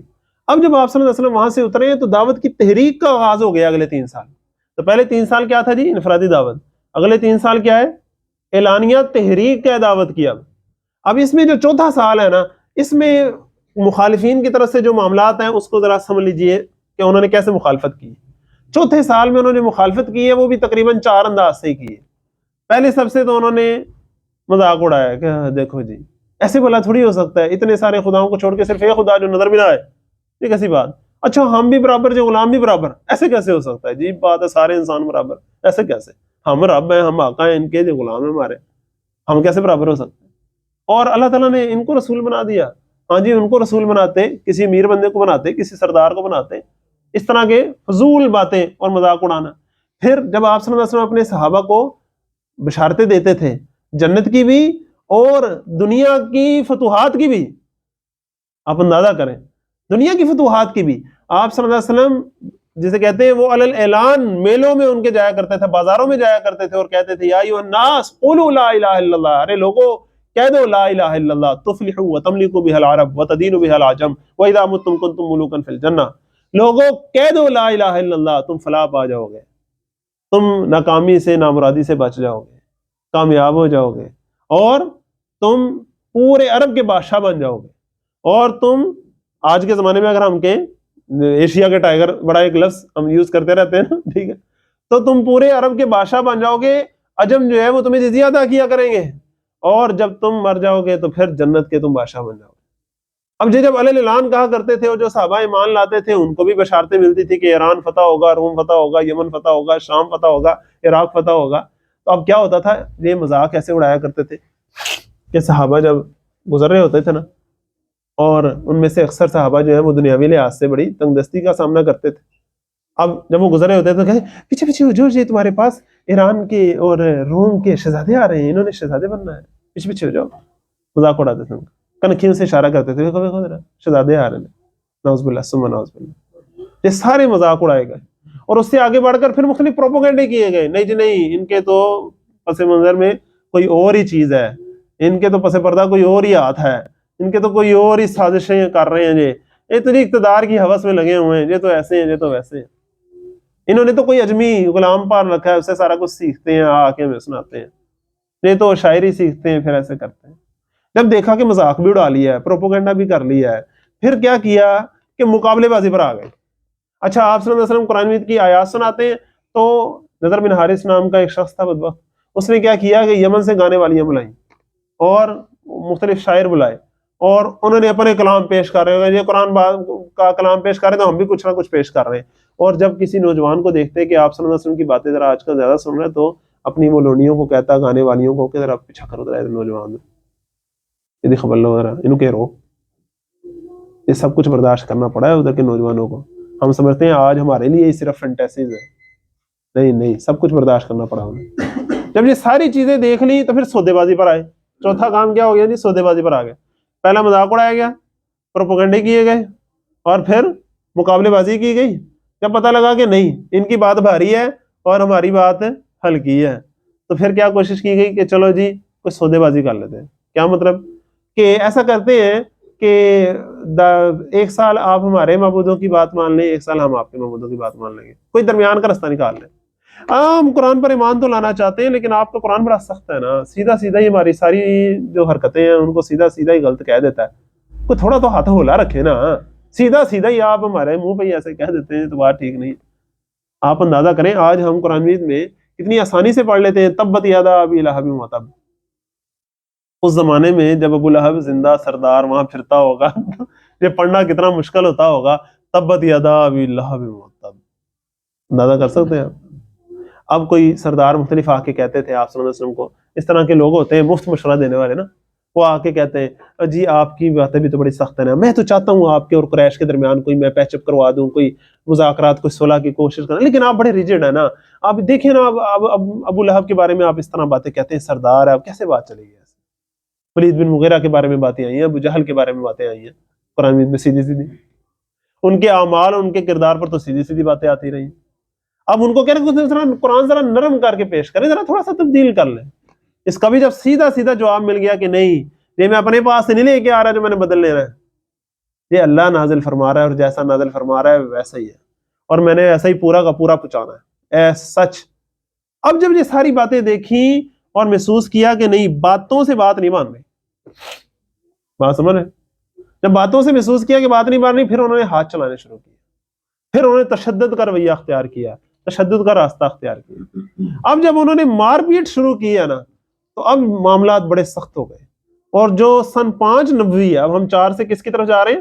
5 کی طرف۔ جب 5 نبوی کے قریب بات پہنچی ہے تو ظلم و تشدد جو ہے وہ اپنی انتہا پر پہنچنے لگے۔ قرارداد پیش کی باقاعدہ انہوں نے اپنی پارلیمنٹ دارالندوہ میں کہ ہر قبیلے کا جو جو شخص مسلمان ہوا ہے نا اس قبیلے کے لوگوں کی ذمہ داری لگائی کہ آپ نے ان کو مارنا پیٹنا ہے. اب بالخصوص جو غلام لوگ تھے، جو نوجوان تھے، جن کا اختیار اس معاشرے میں، ظاہری بات ہے بوڑھے بڑے لوگ جو ہوتے ہیں ان کا ہوتا ہے، اب ان کے اوپر بڑا بڑا سخت حالات آ گئے. کسی کو قید کر دیا گیا، کسی کو بیڑیاں پہنا کر جکڑ دیا گیا، لیکن کچھ کے ساتھ تو حالات بڑے ہی سخت ہو گئے. آپ اندازہ کریں حضرت بلال رضی اللہ عنہ انہیں کس طرح پتھروں پر گھسیٹا گیا، مکے کی سنگلاخ زمین پر ان کے اوپر پتھر رکھ کے ان کو بار بار کہا گیا کہ ایک دفعہ شرک کرو، لیکن انہوں نے کہا احد احد، اللہ ایک ہی، اللہ ایک ہی ہے. اور ان کے مالک نے جو ہے نا اس کو عزت بستی کا مسئلہ بنا لیا تھا کہ اب اگر فرض کرو یہ نہ مانے تو میری بستی ہوگی، میں اپنے غلام سے ایک بات نہیں منوا سکا. پورا اس بندے نے امیہ بن خلف نے جو ہے نا زور لگا مارا، لیکن حضرت بلال رضی اللہ عنہ کو وہ ہلا نہیں سکا. اور آخر میں پتہ کیا کرنے لگا؟ کہتا ہے دیکھو جھوٹ موٹ کہیں کہہ دو کلمہ کفر. کیا کہتا ہے؟ میں نے سنا ہے کہ تم لوگوں کا جو قرآن مجید ہے نا اس میں آیا ہے کہ کوئی بندہ جان بچانے کے لیے کلمہ کفر کہہ سکتا ہے. تم جان بچانے کے لیے کہہ دو، جھوٹ موٹ کا کہہ دو، دل سے مانتے رہو، مجھے تمہارے دل کی کوئی پرواہ نہیں. اوپر سے کہہ دو لوگوں کے سامنے میری بےزتی ہو رہی ہے، ایک باری کہہ دو. وہ آگے سے کہ مجھے تو تمہاری سمجھ نہیں آ رہی کیا کہہ رہے ہیں، میرے سے بولنا ہی نہیں جاتا جو تم مجھے کہہ رہے ہیں. اور پھر جب اور مارنے لگا تو کہتا ہے احد احد. انہوں نے کہا یہ بولا جاتا تمہارے سے؟ ہاں نہیں بولا جاتا، میری تو زبان پہ اب کوئی اور لفظ ہی نہیں ہے احد احد کے علاوہ. میں خود ویسے ایک سوال پوچھتا ہوں اپنے آپ سے، ذرا آپ اندازہ کریں، حضرت بلال رضی اللہ عنہ اگر وہ اپنی جان بچانے کے لیے کلمہ کفر کہہ دیتے، کیا نعوذ باللہ ثم نعوذ باللہ ان کے ایمان میں کوئی کمی آ جاتی؟ کیا وہ صحابی نہ رہتے؟ کیا انہیں جنت نہ ملتی؟ سب کچھ ہوتا نا، لیکن پھر بھی وہ ڈٹے رہے. کیوں آخر ڈٹے رہے؟ ذرا غور تو کرے نا مزہ کبھی. یہ ہے اصل بات جو آپ کے میرے سمجھنے کی ہے کہ بات ان کی جنت سے آگے نکل گئی تھی. اب جنت کو پیچھے چھوڑ کے نا وہ آگے نکل گئے تھے. اب بات وہاں عشق اور محبت کے تقاضوں کی آ گئی ہے. اب وہاں بات فرائض اور ان چیزوں سے آگے نکل گئی ہے. اب وہاں غیرت ہے ایمان کی، وہاں دین کی حمیت اور اس کا نام کا اونچا کرنے کا ایک جذبہ ہے. جب ان کے مالک نے کہا میں تم پر ایسا ظلم کروں گا پورے عرب میں کسی نے ایسا ظلم نہیں کیا ہوگا، انہوں نے کہا میں تمہیں ایسا صبر کر کے دکھاؤں گا پورے عرب میں کسی نے ایسا صبر نہیں کیا ہوگا، تانوں بھی لگ پتہ جائے گا. ایک حبشی تارے سامنے ڈٹیا سے، اور واقعی انہوں نے ڈٹ کے دکھا دیا. تبھی تو آپ صلی اللہ علیہ وسلم جب جنت میں جائیں گے تو ان کی سواری کی نکیل کس کے ہاتھ میں ہوگی؟ سب سے آگے جا رہے ہوں گے نا، کیونکہ ان کی بات بہت آگے نکل گئی. اللہ تعالی ہمیں ان سے اسپریشن لینے کی توفیق عطا فرمائے. اسی طرح حضرت خباب تھے جنہیں کوئلوں پہ لٹا دیا گیا. حضرت عثمان بن عفان تیسرے خلیفہ، آپ کو پتہ ہے انہیں صف کے اندر لپیٹ کے نیچے سے دھواں دے دیا جاتا. کیا کیا ظلم نہیں ہوئے صحابہ کے ساتھ، کیا کیا ظلم نہیں ہوئے. اور خود آپ صلی اللہ علیہ وسلم پر زبانی کلامی تشدد تو ہوتا ہی رہتا تھا، جس میں دو باتیں بڑی خاص ہیں اہم، اور وہ آپ کے میرے سمجھنے کے لیے بڑی خاص ہے. پہلی بات یہ کہ ایک دیوار کم سایہ تھا ابو لہب، بدبخت ترین شخص تھا پوری کائنات کا، جس کو نام لے کے قرآن مجید نے کنڈیم کیا. ابو جہل کا ذکر آیا ہے، ولید بن مغیرہ کا بھی ذکر آیا ہے قرآن مجید میں، بڑا بڑا کچھ کہا ہے، لیکن نام نہیں لیا قرآن مجید نے ان کا. نام لے کے اس شخص کے اوپر پھٹکار کی گئی، آپ اندازہ کریں. اور وہ بھی قرآن مجید کی آخری صورتوں میں رکھا ہے کہ کوئی بھی بچہ پڑھے تو 3 صورتیں پڑھنے کے بعد کیا یاد کرے؟ تبت یدا ابی لہب وتب. ہر مغرب عشاء کی نماز میں کیا پڑھا جائے؟ تبت یدا ابی لہب وتب. اندازہ کریں آپ. یہ ایک دیوار کا سایہ تھا. آپ صلی اللہ علیہ وسلم کی 2 بیٹیاں، وہ اس کے 2 بیٹوں کے ساتھ نکاحی ہوئی تھی، ابھی رخصتی نہیں ہوئی تھی، عتبہ اور عتیبہ. اب ذرا آپ غور کریں کہ اس بدبخت نے کیا کیا، اپنے بیٹوں کو پریشرائز کیا اور بھری محفل میں جا کے اعلان کیا کہ ہم نے آپ صلی اللہ علیہ وسلم کی جو بیٹی ہیں ان کو طلاق دی. ایک باپ ہی محسوس کر سکتا ہے کہ اس کا کیا مطلب ہوتا. اللہ تعالیٰ ہمیں بچائے، اللہ تعالیٰ ہمیں کسی امتحان سے نہ گزارے، ہم اس قابل نہیں ہیں. جو تیسری بیٹی تھی حضرت زینب، ان کے جو شوہر تھے ابو العاص، جو بعد میں جا کے مسلمان ہوئے، ان کے خاندان والوں نے بھی انہیں بڑا پریشرائز کیا، لیکن وہ ڈٹے رہے. ان کی یہی خوبی تھی کہ الٹیمیٹلی وہ ہدایت تک پہنچ گئے. اور یہ ایک دیوار کا سایہ تھا ابو لہب. اور جب آپ صلی اللہ علیہ وسلم گھر میں کوئی نماز پڑھ رہے ہوتے تھے یا کوئی کھانا پکا رہے ہوتے تھے تو یہ اوپر سے گندگی پھینک دیتا تھا. آپ صلی اللہ علیہ وسلم بھی کیا کرتے تھے؟ وہ آپ کے اور میرے لیے بڑی خاص ہدایت ہے، ذرا پلیز دھیان سے سنیے، اس کو ہم عام طور پر اگنور کرتے ہیں. آپ صلی اللہ علیہ وسلم اس گندگی کو اٹھاتے، گھر سے باہر لاتے، دروازے سے باہر لا کر سب کے سامنے کہتے ہیں اے بنو ہاشم کے لوگوں ہمسائیگی کا یہی تصور رہ گیا ہے, ہمسائے اندھے ہوندے ہو نا, یہو جہے ہمسائے ہوندے تھے وال کیا کہ تو سائڈ پر پھینک دیتے ہیں, پھر اندر چلے جاتے ہیں. اس کا کیا مطلب ہے؟ پرامن احتجاج ریکارڈ کرواتے ہیں اپنے اوپر ہونے والے ظلم کا, لیکن صبر کرتے. اس کے علاوہ آپ دیکھیں عین مکے میں وسط میں بیت اللہ کے سامنے جا کے آپ صلی اللہ علیہ وسلم نماز پڑھتے تھے, اور ابو جہل کو بڑی تپ چڑھتی تھی اس سے. یہ ابو لہب ابو جہل دونوں لفظ خاص ہے نا. ابو لہب کی میں نے آپ کو بات بتائی اور آپ صلی اللہ علیہ وسلم کا اس کے بارے میں رویہ بتایا. اب ابو جہل کا معاملہ کیا تھا کہ وہ تو ویسے ہی اس نے ات چکی ہوئی تھی جیسے پنجابی میں کہتے ہیں نا, لیکن آپ صلی اللہ علیہ وسلم کے بارے میں اس کا خاص سٹانس کیا تھا کہ تم نے نماز پڑھی ہے تو دور جا کے پڑھو, ادھر سامنے آ کے نہ پڑھا کرو, ساروں کے بیچ میں آ کے. کیوں؟ جب آپ صلی اللہ علیہ وسلم ساروں کے درمیان آ کے نماز پڑھتے تھے نا تو یہ بھی بڑی خاموش دعوت ہوتی تھی. ہر بندہ جو باہر سے مکے آیا ہے وہ دیکھتا تھا کہ یار ہیں یہ کون سا طریقہ ہے نماز پڑھنے کا, اچھا ایسے نماز پڑھی جا رہی ہے, یہ کوئی نیا طریقہ ہے, کوئی نبی آئے. دعوت پہنچتی تھی اور ظاہری بات ہے اٹریکٹ کرتی ہے خاص چیز. اب وہ بڑا پریشرائز کرتا تھا کہ ادھر آپ نے آ کے اس طریقے سے نماز نہیں پڑھنی. لیکن آپ اندازہ کریں مکی قرآن میں آپ کو بظاہر کوئی ایسا حکم نہیں ملتا کہ آپ نے جا کے تو بیت اللہ کے سامنے ہی نماز پڑھنی ہے, لیکن آپ صلی اللہ علیہ وسلم پھر بھی جا کے پڑھتے تھے. کیا مطلب؟ ایک لحاظ سے یہ پرامن انداز سے اس کو چیلنج دینا ہوتا تھا کہ میں نے تو کسی کو کچھ نہیں کہا, میں نے تو کسی کو نہ برا بلا کہا, نہ کوئی گالی دی, نہ کوئی ظلم زیادتی کی, نہ اپنے اوپر ہوئے ظلم زیادتی کا بدلہ لیا. پرامن طریقے سے جا کے میں اللہ کی بندگی کر رہا ہوں. تم لوگ آ کے بتوں کی بندگی کر سکتے ہو, میں اللہ کی نہیں کر سکتا. آپ اندازہ کریں نا. اب جب ابو جہل کو تب چڑھتی تھی اور آ کے وہ ظلم و ستم کرتا تھا تو ہر بندہ دیکھنے والا کہتا تھا یار کی ہو گیا, کیوں مارن رہے ہو یار, کی ہو گیا, آخر کی کیا انہوں نے. بات سمجھ رہے؟ تو عام عوام کی حمایتیں جو ہے وہ جاگ اٹھتی تھی جب آپ صلی اللہ علیہ وسلم صبر کر رہے ہوتے تھے. یہ تھی دعوت کے مختلف انداز, اپنے کردار سے, اپنی زبان سے, اپنے قول سے, اپنے فعل سے, اپنی نیتوں سے. یہ ساری دعوت کے مختلف انداز میں اپنائے گئے, اور اس کے مقابلے میں جو کچھ ہو رہا ہے اس پر کیا کیا جا رہا ہے؟ صبر کیا جا رہا ہے. اور 5واں سال اس کی پوری انتہا پر پہنچ گیا. اب پھر سے ذرا بات کو سمجھیے. دعوت دینی شروع کی جب اہل حق نے تو کیا نتیجہ نکلا کہ پورے معاشرے میں ایک پولرائزیشن ہو گئی. اہل حق ایک طرف اور اہل باطل ایک طرف ہو گئے. اہل حق کی اپنی خصوصیات تھیں, وہ انسانی ہمدردی رکھتے تھے, خدا خوفی رکھتے تھے, حق کی جستجو رکھتے تھے. اور جو باطل پرست ہے وہ مفاد پرستی میں, ظلم میں, سرکشی میں آگے بڑھے ہوئے تھے, وہ ایک طرف ہو گئے. سوسائٹی جو ہے وہ 2 حصے ہو گئی, 2 ٹوٹے ہو گئی. ٹھیک ہو گئی بات؟ اب ہوا کیا, جن لوگوں نے اسلام قبول کر لیا ان کی تو تربیت شروع ہو گئی, ان کے اندر لا الہ الا اللہ اتارا جا رہا ہے, اللہ پر توکل, اللہ کی محبت, اللہ کا خوف, غیروں کی توکل نہیں, غیروں کا خوف نہیں, غیروں کی محبت نہیں, غیروں کی غلامی نہیں, صرف ایک اللہ کی غلامی یہ ان کے اندر اتاری جا رہی. اور آپ صلی اللہ علیہ وسلم کو وہ آئیڈلائز بنا رہے ہیں, آپ صلی اللہ علیہ وسلم سے محبت کر رہے ہیں, آپس میں محبت کر رہے ہیں, یہ ان کی تربیت ہو رہی. اور جنہوں نے اسلام قبول نہیں کیا وہ کیا کر رہے ہیں؟ وہ مخالفتیں کر رہے ہیں. انہوں نے پہلے جھوٹے پروپیگنڈے, مذاق اڑائے, پھر مقابلے بازی کی کوشش, پھر سودے بازی کی کوشش, اور الٹیمیٹلی تشدد تک بات آ پہنچی. یہ پوری کیفیت کو ذرا سمجھیے. بات سمجھ رہے ہیں نا آپ؟ یہ پوری کیفیت مکے میں چل رہی ہے. اب اس دوران جو ہے وہ کیا ہو رہا ہے کہ سن 5 جب پہنچا تو ظلم جب حد سے بڑھ گیا, تو ظلم جب حد سے بڑھ گیا تو آپ صلی اللہ علیہ وسلم نے صحابہ کو اجازت دی کہ آپ حبشہ ہجرت کر لیں. یہ حبشہ ہجرت کرنا بڑی خاص چیز تھی, اور اس سے ہمیں بہت سی باتیں پتہ لگتی ہیں. پہلی بات تو یہ پتہ لگتی ہے کہ صحابہ کو اور آپ صلی اللہ علیہ وسلم کو پتا تھا کہ حبشہ میں کیا حالات ہیں, وہاں کیا قوانین ہیں, وہاں عدل و انصاف کی حکمرانی ہے, وہاں قانون کی نظر میں سب برابر ہیں, تم لوگ وہاں چلے جاؤ. اگرچہ وہاں مسلمان بادشاہ تو نہیں, عیسائی بادشاہ ہے, لیکن پھر بھی وہاں عدل و انصاف ہوتا ہے, تمہیں وہاں پناہ ملے گی. اس سے یہ محسوس ہوتا ہے کہ آپ صلی اللہ علیہ وسلم جو تربیت فرمایا کرتے تھے دار ارقم میں, اور دار ارقم کیا تھا؟ ایک صحابی تھے, ان کا گھر تھا مکے کے مین جو پر ہجوم علاقہ تھا اس سے تھوڑا سا ہٹ کر, انہوں نے اپنا گھر حویلی جو ہے نا وہ وقف کیا ہوا تھا آپ صلی اللہ علیہ وسلم صحابہ کے لیے. وہاں پڑھتے پڑھاتے تھے, قرآن مجید پڑھتے پڑھاتے تھے. وہاں آپ صلی اللہ علیہ وسلم نے کیا کیا کچھ سکھاتے تھے, قرآن مجید بھی سکھاتے تھے, حدیث بھی سکھاتے تھے, فقہ بھی سکھاتے تھے, تاریخ بھی سکھاتے تھے, لکھنا پڑھنا جن صحابہ کو آتا تھا وہ دوسرے صحابہ کو لکھنا پڑھنا سکھاتے تھے. کیوں؟ پہلا حکم کیا آیا تھا؟ پڑھیے. اور قلم کا بھی ذکر آیا تھا, ایک نئی تہذیب اور تمدن کا ذکر آیا تھا, کیونکہ پڑھنے اور لکھنے سے پچھلی جو پوری نسل کا علم ہے وہ اگلی نسل کو منتقل ہوتا ہے, اور علم گرو کرتا ہے, ڈیولپ کرتا ہے.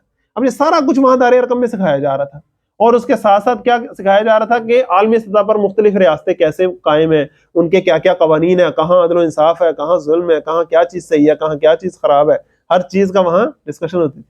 پھر انٹرنیشنل ریلیشن زیر بحث آتے تھے، بین الاقوامی تعلقات کے، اچھا ایک ایران کی سلطنت ہے، ایک روم کی سلطنت ہے، ان کی آپس میں جنگیں چل رہی ہیں، تو ایران کی سلطنت نے روم کی سلطنت کو پچھاڑ دیا ہے، وہاں ان کے ساتھ جیسے جنگ چل رہی تھی نا ایران اور روم کی، ایک آپ یوں سمجھیے اس زمانے کی ورلڈ وار چل رہی تھی، عالمی جنگ چل رہی تھی، تو روم جو ہے اس کو پسپائی کا سامنا کرنا پڑا تھا، تو اللہ تعالیٰ نے باقاعدہ اس پر سورۃ اتاری، الف لام میم غلبت الروم فی ادنی الارض وهم من بعد غلبهم سیغلبون۔ اس کی وجہ یہ ہوئی کہ قریش جو تھے مکہ، وہ انہوں نے کہا کہ اصل میں ایران والے مشرک تھے نا، انہوں نے اہل کتاب کو مار بگایا ہے، ہم بھی مشرک ہیں نا اور تم ایک کتاب کے دعوے دار ہو، ہم بھی تمہیں مار بگائیں گے۔ بات سمجھ رہے کیوں؟ بھلا کوئی میچ بھی چلا ہو نا، فیفا کا ورلڈ کپ چل رہا ہو فرض کریں یا کچھ بھی، جب تک آپ میچ دیکھ رہے ہیں اور آپ کی ہمدردیاں کسی ایک کے ساتھ وابستہ نہیں نہ ہوتی، میچ دیکھنے کا مزہ نہیں آتا۔ ایسا ہی ہے نا، اگر آپ پورا میچ دیکھ رہے ہو اس فیلنگ کے ساتھ کہ جڑا بھی جیت جائے منہ تو کوئی مسئلہ نہیں، تو آپ نہیں دیکھیں گے، کسی ایک کے ساتھ آپ کو جذبات اپنے وابستہ کرنے پڑتے ہیں۔ اب وہاں انہوں نے اپنے جذبات ایران والوں کے ساتھ وابستہ کیے ہوئے تھے اور مسلمانوں کے جذبات جو ہے وہ اہل کتاب عیسائیوں کے ساتھ وابستہ ہوئے تھے، تو ان کو جب پسپائی کا سامنا کرنا پڑا تو اللہ تعالیٰ نے باقاعدہ اس پر سورت نازل کی اور حضرت ابو صدیق رضی اللہ عنہ نے باقاعدہ اس پر بات کی، تو یہ مسلمانوں کو پورا ایک عالمی منظر نامے اور عالمی نظر دی جا رہی تھی، جو بہت بڑی بات ہے آج ہمارے لیے۔ آج ہم جب قرآن مجید کی دعوت لے کر اٹھیں تو جو لوگ اس کو قبول کریں ان کی تربیت جو ہے وہ ایسی جامعیت کے ساتھ ہونی چاہیے۔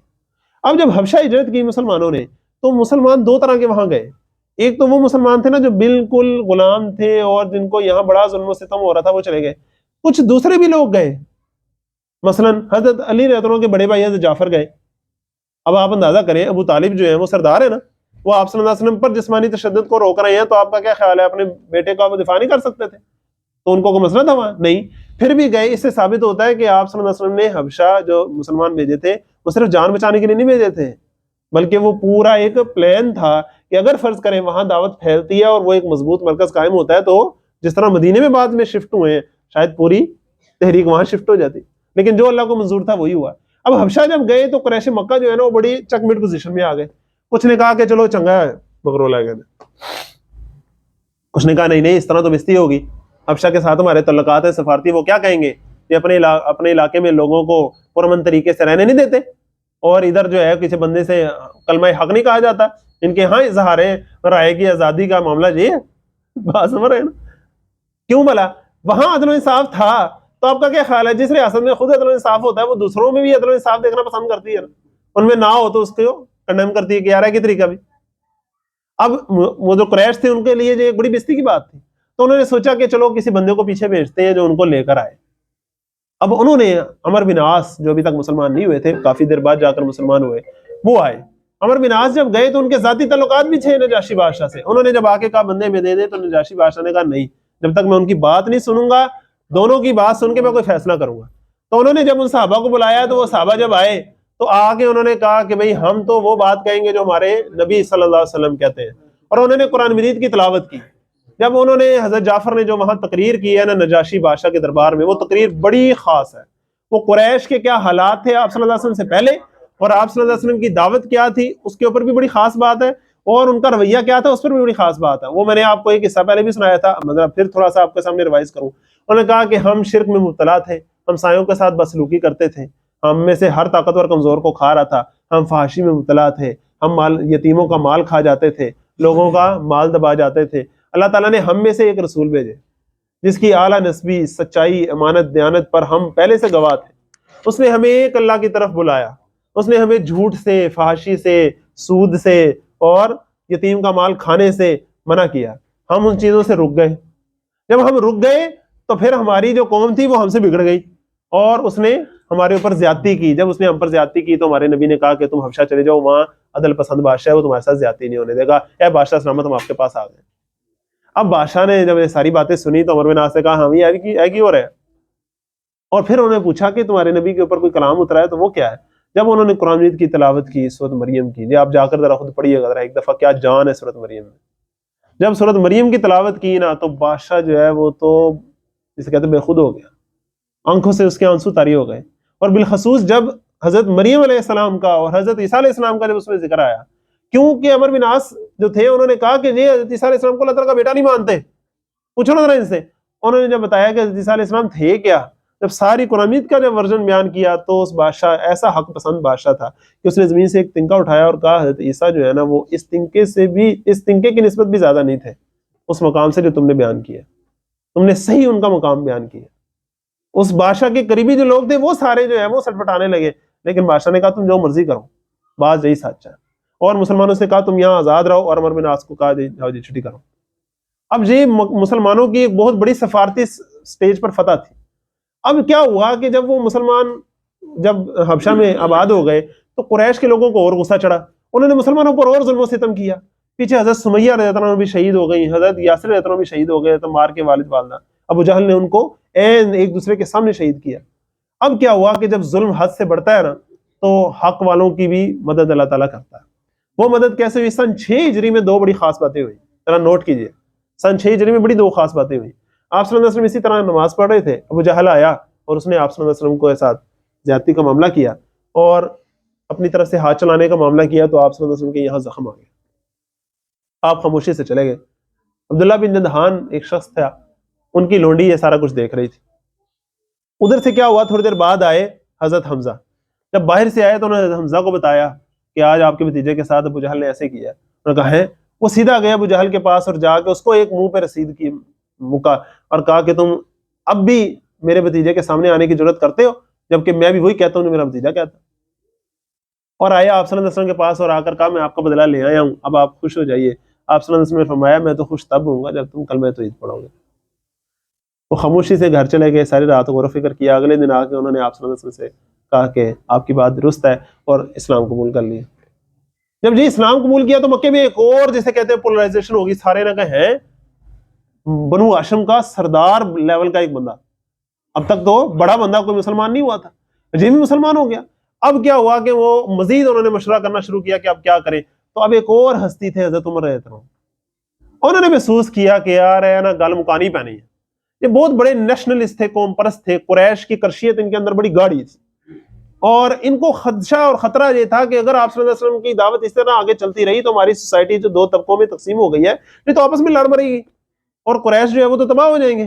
تو انہوں نے کہا کہ جب بھی بات ہوتی ہے پارلیمنٹ میں کہ بھئی دارالندوہ میں جب بھی بات ہوتی ہے آپ صلی اللہ علیہ وسلم کے بارے میں تو سارے کہتے ہیں نہیں قتل کوئی نہیں کر سکتا، کیونکہ اگر ایسا کریں گے تو پھر بنو ہاشم کے جو لوگ ہیں نا وہ مخالفت وہ اس بندے کو مار دیں گے۔ انہوں نے کہا میں یہ کام کرتا ہوں۔ گئے اپنی تلوار لے کر اپنی طرف سے بھی کام ختم کرنے جا رہے ہیں۔ رستے میں ایک صاحب ملے، انہوں نے کہا کہ تم کیا کرنے جا رہے ہو؟ انہوں نے کہا آپ صلی اللہ علیہ وسلم کو نعوذ باللہ ثم نعوذ باللہ ختم کرنے جا رہا ہوں۔ انہوں نے کہا اپنے پہلے گھر کی تو خبر لو، تمہاری بہن اور بہنوئی وہ تو مسلمان ہو چکے ہیں۔ اب وہ غصے میں بھرے جب اپنے بہن بہنوئی کے گھر گئے، اندر سے آواز آ رہی تھی قرآن کی تلاوت کی، زور زور سے دروازہ کھٹکایا، دروازہ کھولا تو کہا یہ کس چیز کی آواز آ رہی تھی؟ انہوں نے کہا نہیں کسی چیز کی آواز نہیں آ رہی تھی، کیونکہ جو قرآن پڑھانے آئے تھے انہوں نے قرآن کی آیات جو ہے وہ بستر نیچے کر کے خود اندر چھپ گئے تھے۔ انہوں نے کہا نہیں آواز آ رہی، میں نے سنا تم لوگ مسلمان ہو گئے۔ اب انہوں نے ایک دوسرے کو آنکھوں میں دیکھا اور کہا عمر اگر حق تمہارے دین کے علاوہ کسی دین میں ہو تو حضرت عمر نے کہا اس کا مطلب ہے بات سچی تھی۔ اب حضرت عمر جو ہے ان کو دبا لیا اور دبا کے جب لگے مارنے، مارتے مارتے ان کی بہن جب بیچ میں آئی اپنے شوہر کو بچانے کے لیے تو اپنی بہن کو بھی جب ایک موقع رسید کیا، ان کی بہن نے بھی کہا میں بھی اسی خطاب کی بیٹی ہوں، کر لو جو کرنا ہے کرنا ہے، ہم تو عید پر اسلام قبول کر چکے ہیں۔ اب حضرت عمر نے جب اپنی بہن کے منہ سے خون نکلتا دیکھا، اب ان کے اندر سے غیرت آئی کہ یار میں کی کیتا عورتیں آ چکے ہیں، اور دوسری بات میرے سامنے کوئی بندہ نہیں ڈٹتا، ایک عورت جو ہے وہ عمر کے سامنے ڈٹ گئی، یہ ہوا کیا؟ اسلام نے کیا کیا ان کے ساتھ؟ تب ذرا ٹھنڈے ہوئے اور میری بہن کا خون پوچھنے لگے، اور پھر پوچھا کہ بھئی کیا پڑھ رہے تھے ذرا مجھے دکھاؤ تو صحیح۔ انہوں نے کہا نہیں آپ ناپاک ہیں اور قرآن مجید کو پاک لوگ ہی ہاتھ لگا سکتے ہیں، آپ جائیں وضو کر کے آئیں۔ بہن بھی واقعی خطاب کی بیٹی تھی۔ انہوں نے کہا کہ اب اگر عمر کا دل پگھل ہی گیا ہے تو کیوں نہ اس کو پاک صاف کر کے قرآن مجید کے سامنے لے کر آئیں تاکہ یہ صرف قرآن پڑھے نہ قرآن اس کے اندر اتر جائے۔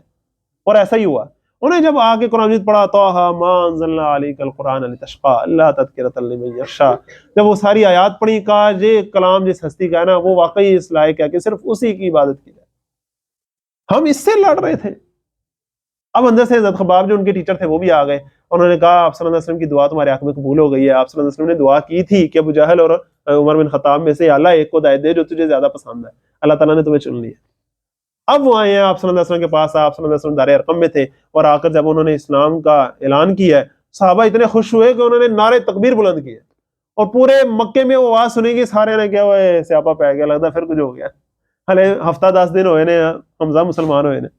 اب حضرت حمزہ اور حضرت عمر دونوں آپ صلی اللہ علیہ وسلم کو لے کے اس گھر سے باہر نکلے ہیں اور عین مکہ کے درمیان آئے ہیں. کیوں؟ حضرت عمر نے پوچھا کہ ہم آپ پر نہیں ہیں تو پھر ہم چھپ کر کے عبادت کریں جبکہ شرک تو کھلے عام کریں.